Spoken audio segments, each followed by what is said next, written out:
इतिहास के पृष्ठों में कुछ चरित्र ऐसे दर्ज हैं जिन्हें समाज ने एक दृष्टि से देखा, लेकिन सत्य उससे कहीं अधिक गहरा और प्रेरणादायक था।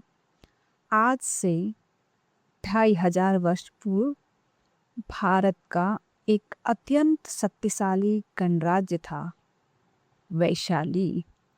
इस वैशाली की पहचान एक ऐसी स्त्री से थी जिसकी सुंदरता और बुद्धिमत्ता के चर्चे दूर दूर तक थे। नाम था आम्रपाली। क्या आम्रपाली केवल एक नगर वधू थी, या उस समय की राजनीति और सामाजिक व्यवस्था का एक ऐसा हिस्सा थी जिसने बड़े बड़े सम्राटों को भी प्रभावित किया? आज के इस वीडियो में हम आम्रपाली के जीवन के उन तथ्यों को खंगालेंगे जो बौद्ध ग्रंथों और ऐतिहासिक अभिलेखों में सुरक्षित है। बौद्ध ग्रंथ महावग्ग के अनुसार आम्रपाली का जन्म किसी राजसी महल में नहीं, बल्कि वैशाली के एक आम के बगीचे में हुआ था। वह एक नवजात शिशु के रूप में मिली थी, इसलिए उसका नाम आम्रपाली रखा गया। उस समय वैशाली वज्जी संघ की राजधानी थी। वहाँ लिच्छवी वंश का शासन था। यह दुनिया के सबसे पुराने लोकतांत्रिक गणराज्यों में से एक था।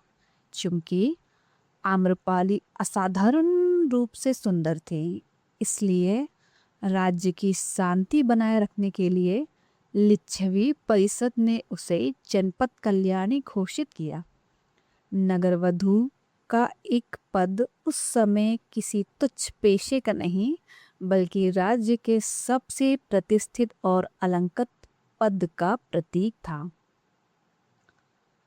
आम्रपाली का आर्थिक प्रभाव किसी रानी से कम नहीं था।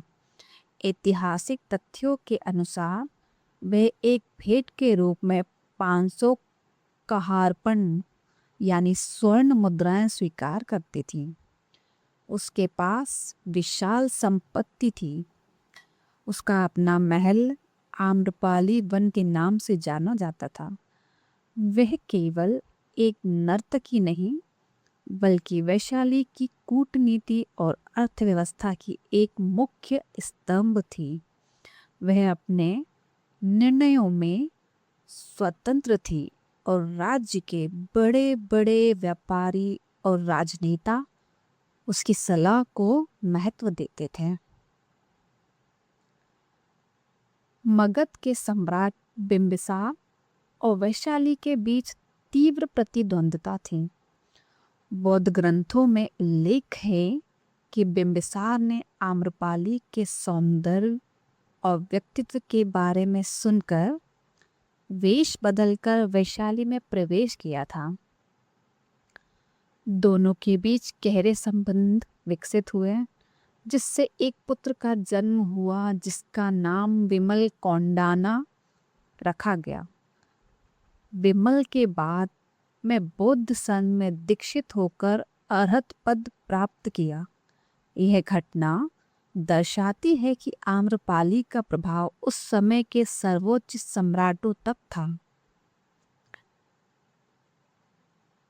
जब भगवान बुद्ध वैशाली आए तो आम्रपाली उनके उपदेशों से अत्यंत प्रभावित हुई। उसने बुद्ध को भोजन का निमंत्रण दिया।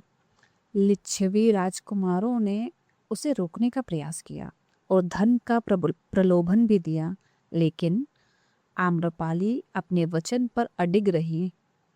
बुद्ध ने एक नगरवधु के घर जाकर भोजन करना स्वीकार किया, जो उस समय के कट्टरपंथी समाज के लिए एक क्रांतिकारी कदम था। इस घटना ने आम्रपाली के जीवन की दिशा ही बदल दी। बुद्ध के उपदेशों के पश्चात आम्रपाली ने अपनी समस्त संपत्ति, यहाँ तक कि अपना प्रिय बगीचा भी बौद्ध संघ को दान कर गया।